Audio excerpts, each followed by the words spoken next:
군중 속의 고독을 느껴보신 적 있으신지요? 많은 사람들 속에 둘러싸여 있지만 외로움을 느껴보신 적 있으신지 말입니다. 누가 처음 이 표현을 사용했을 때 사람들이 금방 공감했습니다. 저마다 다양한 관계를 맺고 살아가지만 그 속에서 외로움을 느낄 때가 많았기 때문이죠. 사람들 틈에 있어서 고독하고 혼자 있어도 외롭고 힘든 게 사람인 것 같습니다. 인간의 이러한 고독한 본성 때문에 사람은 더 사랑을 갈구합니다. 사랑받기를 원하고요. 사랑을 필요로 합니다. 우리가 접하는 문학이나 드라마, 영화, 노래의 주제만 봐도 대부분이 사랑인 게 이 때문입니다. 사람은 본성상 외로운 존재이고 그래서 누구나 사랑받고 싶어 합니다. 기독교 신앙의 핵심은 누가 뭐래도 사랑이지요. 어느 날 율법학자가 예수님께 나와 이렇게 질문합니다. 선생님이요, 율법 중에 어느 계명이 크니까? 이때 주님께서 다음과 같이 말씀하시지요. 예수께서 이르시되 내 마음을 다하고 목숨을 다하고 뜻을 다하여 주 너의 하나님을 사랑하라 하셨으니 이것이 크고 첫째 되는 계명이요. 둘째도 그와 같으니 내 이웃을 내 자신과 같이 사랑하라. 주님은 613가지나 되는 이 율법을요, 이 짜고 짜면 무엇이 나오는 줄 아느냐? 바로 하나님 사랑, 이웃 사랑이 나온다고 말씀합니다. 그러면 이 하나님 사랑, 이웃 사랑을 더 축약하면 뭐가 나올까요? 한 단어로 하면 사랑입니다. 그래서 성경의 핵심은 사랑인 것이지요. 이 사실을 우리가 마음속 깊이 한번 새겼으면 좋겠습니다. 신앙생활을 할 때 믿음도 중요하고 소망도 중요하죠. 그리고 기도도 중요하고 전도도 중요합니다. 하지만 신앙생활에 있어 가장 중요한 한 가지를 여러분 꼽으라면 단연 사랑입니다. 예수님께서 사랑이라고 우리에게 알려주셨기 때문이죠. 요한 1서 말씀에 따르면 사랑하지 아니하는 사람은 하나님을 알 수 없다고 합니다. 까닭이 무엇일까요? 하나님은 사랑이시기 때문입니다. 여러분, 하나님이 사랑이신데요, 내가 사랑을 모른다면 어떻게 하나님을 우리가 알 수 있냐라는 것이지요. 2세기의 교부 터툴리아는 초대교회 성도들은 다음과 같은 말로 전도를 했다라고 합니다. 당신은 그리스도인처럼 사랑하는 사람을 본 일이 있으십니까? 이기적이고 자기 중심적인 세상 속에서 그리스도인의 구별된 표지가 무엇인가? 바로 사랑이었다라는 것이지요. 미국에서 지금도 가장 인기 있는 스포츠 가운데 하나가 미식 축구입니다. 이 NFL 슈퍼볼 결승전이 있을 때마다 소환되는 이름이 있는데요. 바로 빈스 롬바디입니다. 그는 1958년에 승률 10%도 채 되지 않은 그린베이 패커스 팀의 감독을 맡았는데요. 그가 감독이 되어서 그 이듬해 만년 하위 팀이었던 이 팀이 승률 60%로 끌어올린 데 이어서 이듬해에는 무려 9번이나 이 9번의 또 슈퍼볼에 올라서 6번의 우승을 차지했다고 합니다.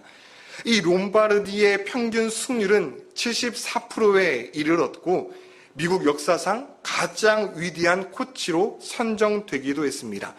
그래서 지금도 이 슈퍼볼 우승 트로피의 이름이 이 코치의 이름을 따서 빈스 롬바디입니다.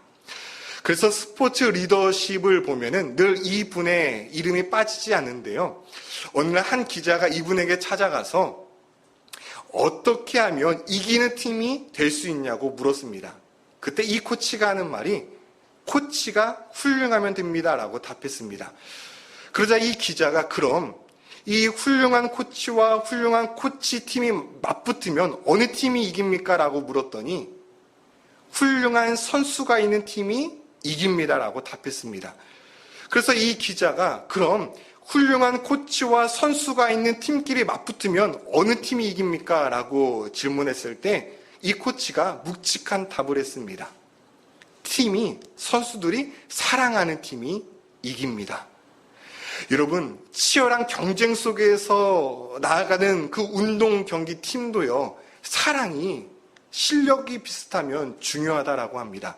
하물며 사랑을 가장 중요하게 생각하는 우리 그리스도인들에게 이 사랑의 중요성을 다시 강조하지 않을 수가 없게 되지요. 사랑은 기독교의 핵심 가치입니다.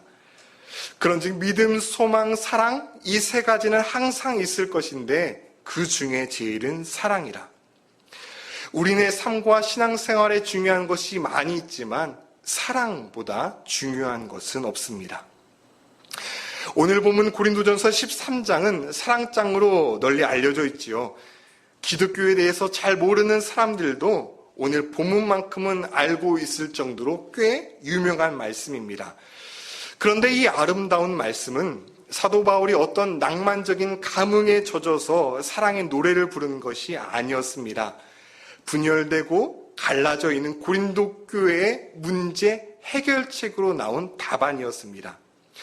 아시다시피 고린도 교회는 바울파, 아볼로파, 게바파, 그리스도파로 나뉘어져 있었습니다.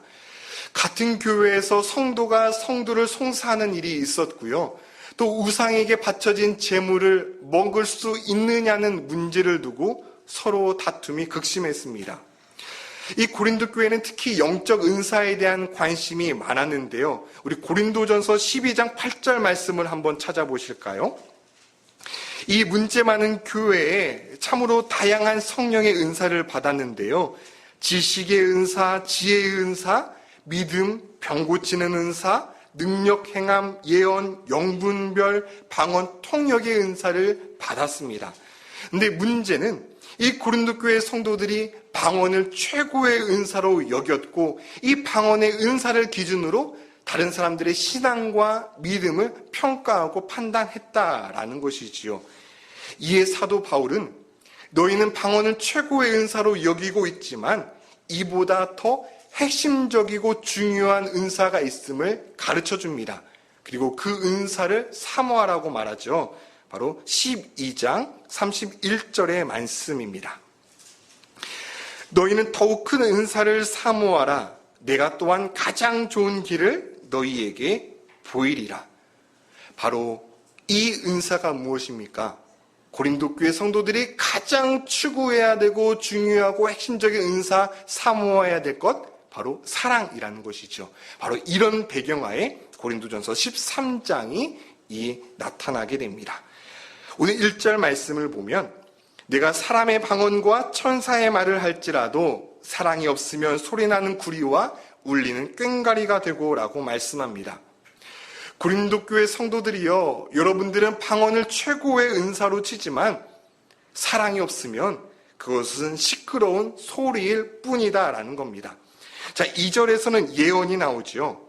이 예언이란 예배드리는 가운데 하나님의 영이 나를 통하여 말씀하시기를 원하신다는 확신에 이끌려 즉석에서 하나님의 말씀을 선포하는 것을 말합니다. 설교는 미리 준비해서 하나님의 말씀을 전하는 것이라면요, 예언은 이 예배 즉석에서 하나님의 뜻을 전달받아서 선포하는 것, 그래서 설교와 예언은 조금 차이가 있습니다. 그런데 이처럼 감추어진 하나님의 뜻을 성도들에게 전달하는 그 놀라운 계시의 은사를 받았다 할지라도 거기에 사랑이 없으면 아무 의미가 없다라는 거죠. 교회에서 최고로 여기는 믿음 또한 마찬가지입니다. 누군가가 산을 옮길 만한 큰 믿음이 있다 할지라도 그에게 사랑이 없으면 아무 유익이 없고요. 3절, 하나님께서 참으로 기뻐하시는 구제를 하고요. 내 몸을 불사르게 내줄지라도, 즉 주를 위해서 나 자신이 순교한다 할지라도 사랑이 없으면 아무것도 아니라고 하십니다. 여러분, 1절에서 3절 말씀에 보면 반복해서 나오는 어구가 있죠. 바로 사랑이 없으면입니다. 1절, 2절, 3절 하반절 말씀을 보면 모두 사랑이 없으면이라고 말씀하면서 사랑이 없으면 그 모든 것이 아무 유익이 없다, 헛것이라고 말씀합니다. 여러분, 그렇습니다. 하나님 앞에서 사랑이 없으면 아무 소용이 없습니다. 사람들은 저 사람의 신앙을 주일 성수를 하였는지, 헌금 생활은 잘 하고 있는지, 봉사와 구제를 통하여서 그 사람의 신앙을 평가하지만요, 하나님의 평가는 다르다고 말씀하십니다. 하나님의 평가 기준은 늘 사랑입니다.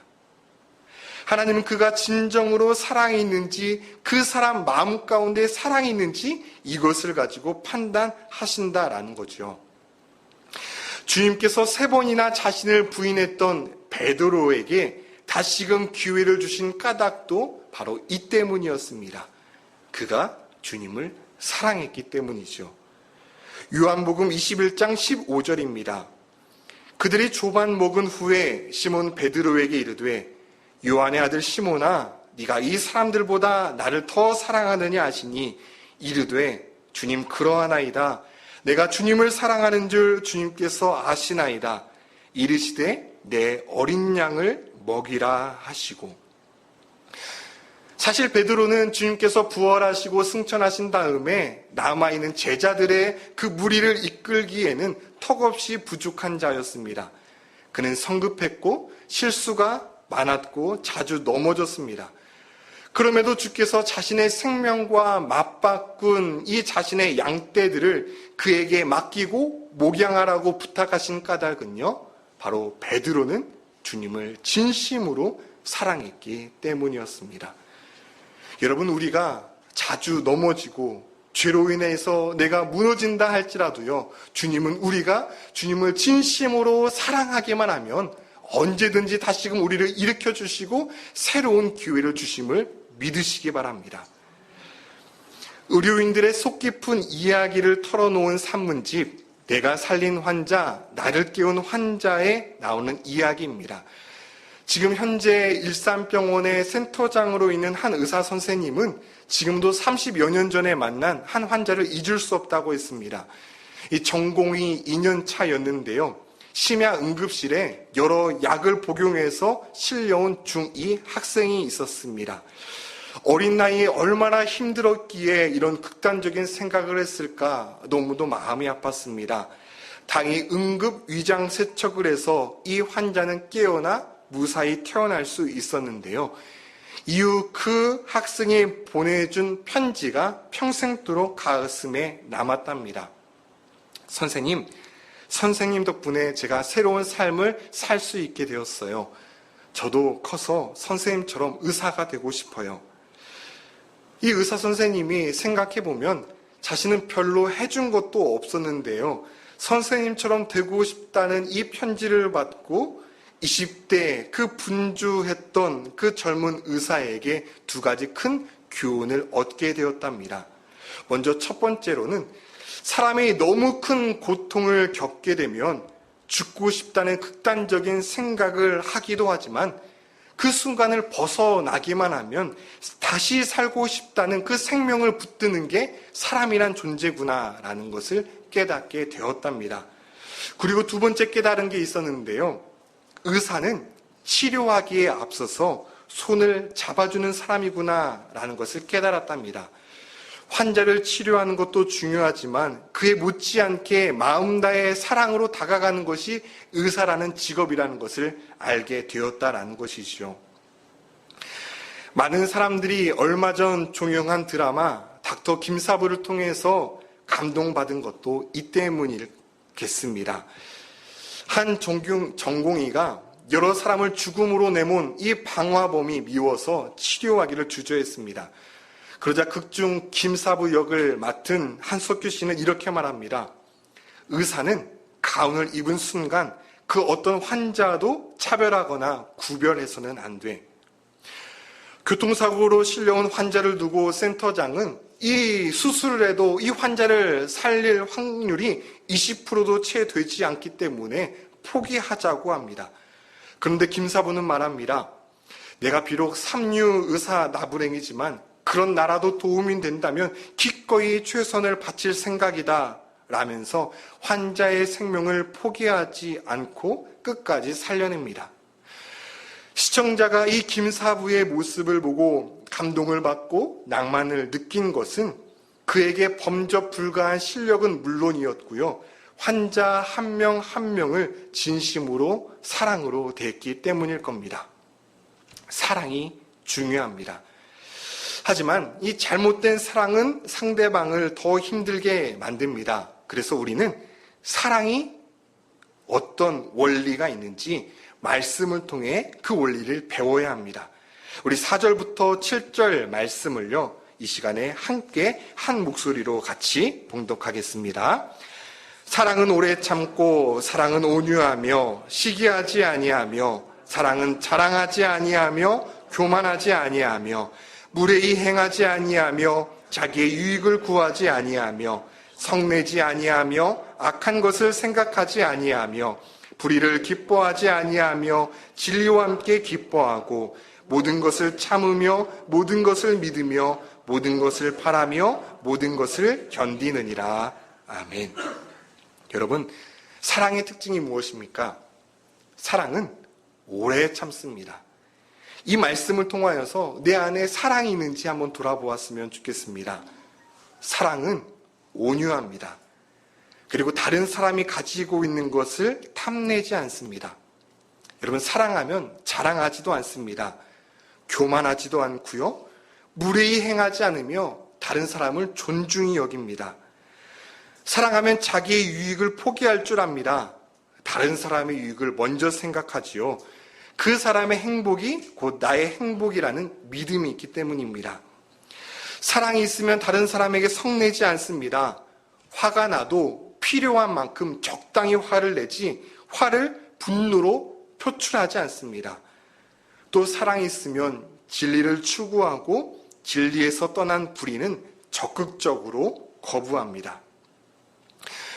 2달 전에 CBS 새롭게 하소서에 상가의 교회를 개척한 목사님이 나오셔서 사랑을 모르는 목사가 어떻게 사랑을 깨닫게 되었는지에 대해 간증을 했습니다.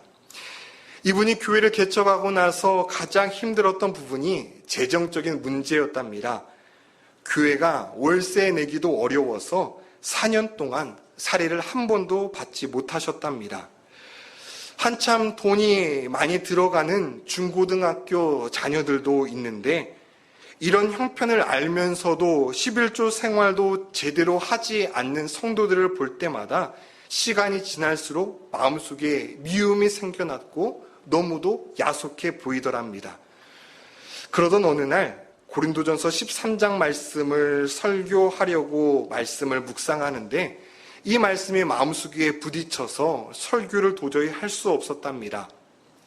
사랑은 오래 참고 사랑은 온유하며 시기하지 아니하며 사랑은 자랑하지 아니하며 교만하지 아니하며 누가 말하기를 여기에 예수님을 한번 넣어보랍니다. 예수님은 오래 참고 예수님은 온유하며 예수님은 시기하지 아니하며 예수님은 자랑하지 아니하며 여러분 어떠십니까? 예수님의 이름을 넣어도 여기에 전혀 거침이 없고 부드럽게 말씀이 이어지죠. 그래서 이분이 자신의 이름을 이번에는 넣어보았답니다. 한창수는 오래 참고 한창수는 온유하며 그런데 더 이상 그 다음에 한마디 말도 할 수 없더랍니다. 내가 지금 성도를 사랑하기는커녕 성도를 볼 때마다 내 마음 가운데 믿음이 싹트고 있는데 내가 사랑 없이 어떻게 목회를 감당할 수 있겠는가? 그래서 사임을 선언하고 기도원으로 올라갔답니다. 나는 이제 목회를 못하겠다고, 이제 택시 운전하겠다고. 그렇게 기도원에 올라가 기도하고 있는데 성도님들 몇 분이 찾아왔답니다. 목사님, 죄송하다고, 다시 내려가자고, 다시금 우리를 사랑해 주시면 안 되겠냐고. 이에 마지막이라는 생각을 가지고 강단에 올라가 설교를 하는데요. 이 강단에 올라가 설교할 때 성도님들을 바라보았을 때 너무도 사랑스럽고 예쁘게 보였답니다.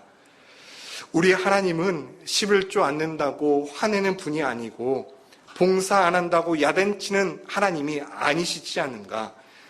시골 친정에 몇 달 만에 가도 너무도 반갑게 맞아주시는 것처럼 우리 하나님은 교회에 나오는 성도들을 너무도 사랑스러운 아들, 딸처럼 예뻐하시는데 내가 목회자로서 그 마음, 하나님의 마음을 전하지 못하였구나. 그리하여 다시금 사랑의 마음을 가지고 지금은 건강하게 목회하게 되었다라고 간증을 하셨습니다. 여러분, 이제 우리도 한번 내 자신의 이름을 넣어서 읽어보면 어떨까요? 이성로는 오래 참고, 이성로는 온유하며, 이성로는 시기하지 아니하며, 이성로는 자랑하지 아니하며, 교만하지 아니하며, 무례히 행하지 아니하며, 이성로는 자기의 유익을 구하지 아니하며, 성내지 아니하며, 악한 것을 생각하지 아니하며. 인생에 있어서 가장 중요한 것이 무엇일까요? 가정도 중요하고, 친구도 중요하고, 돈도 건강도 중요하겠지요. 그런데 이 모든 것에 여러분 사랑을 한번 빼놓아 보십시오. 아무 의미가 없습니다. 경제적으로 넉넉하고 자녀들도 다 좋은 직장에 다닙니다. 그런데 한 가장이 직장 퇴근하고 집에 들어가는데 그 가정에 사랑이 없다면요.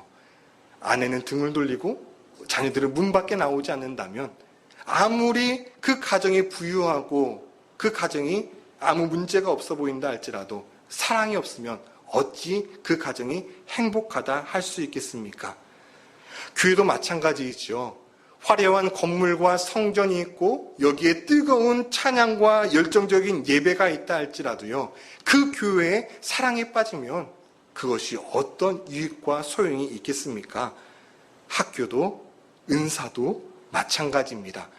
여러분이 소중하게 여기는 그 모든 것 앞에 사랑이 빠져버리면 그 모든 것이 무슨 유익이고 무슨 소용이 있을까요? 우리가 무엇을 지향하고 무엇을 인생의 목표로 삼고 있든지 간에 여러분 사랑이 없다면 그것은 결코 옳은 길이 아닙니다. 인생에 있어서 놓치지 말아야 할 것, 그것은 사랑입니다. 가장 소중히 여겨야 할 것도 사랑입니다. 아무리 힘들고 어려운 상황에 있다 할지라도 여러분 사랑을 받으면요 다시 일어날 수 있습니다. 경제적인 문제로 앞이 보이지 않고요. 설령 이 암 말기 판정을 받았다 할지라도 내가 가정으로부터 사랑을 받고 교회 성도들로부터 사랑을 받고 내가 이웃들로부터 사랑을 받고 있다고 생각하면은요. 아무리 무서운 질병에 걸렸다 할지라도 그 사람은 생명을 포기하지 않습니다. 하지만 모든 것을 소유하고 직장에서 임원 대대로 승진하고 높은 자리에 있다 할지라도 세상 사람들에게 밖에 나가서 인정과 존중을 받는다 할지라도요. 그 사람이 집에 돌아와서 사랑을 받지 못한다면 여러분 그 사람에게 마음은 삭막하고 공허한 뿐입니다.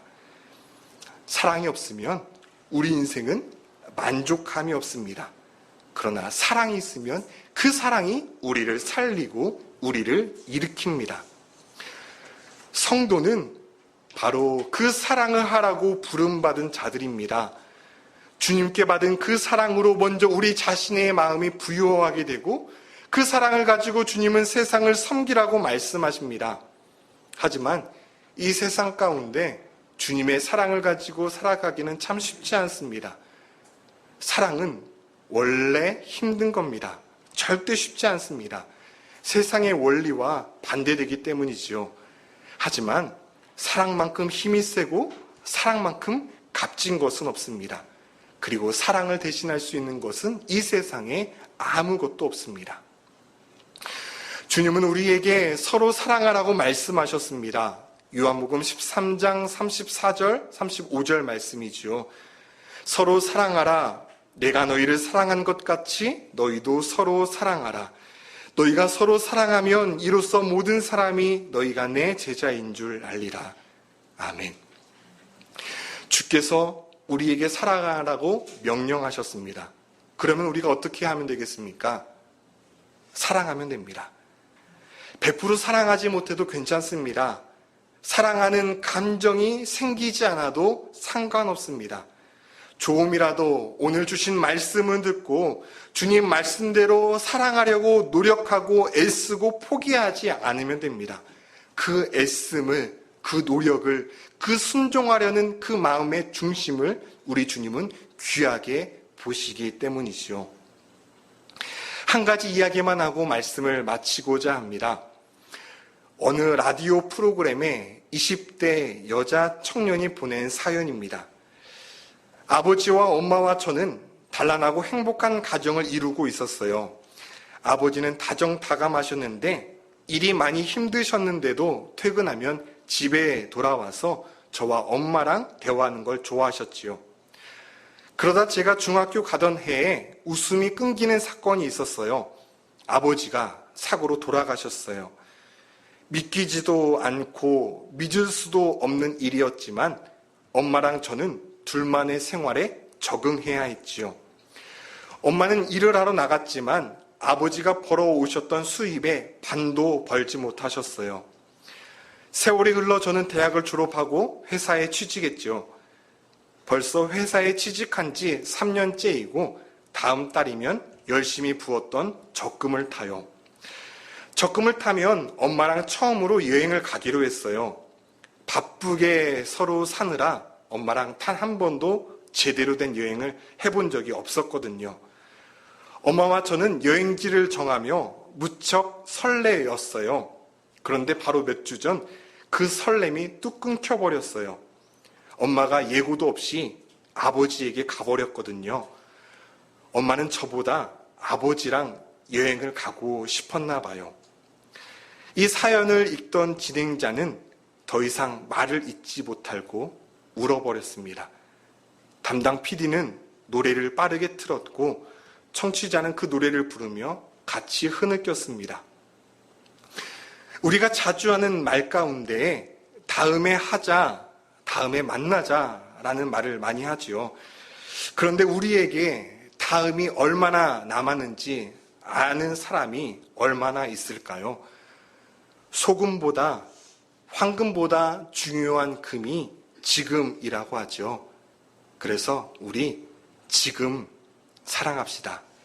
기도하겠습니다.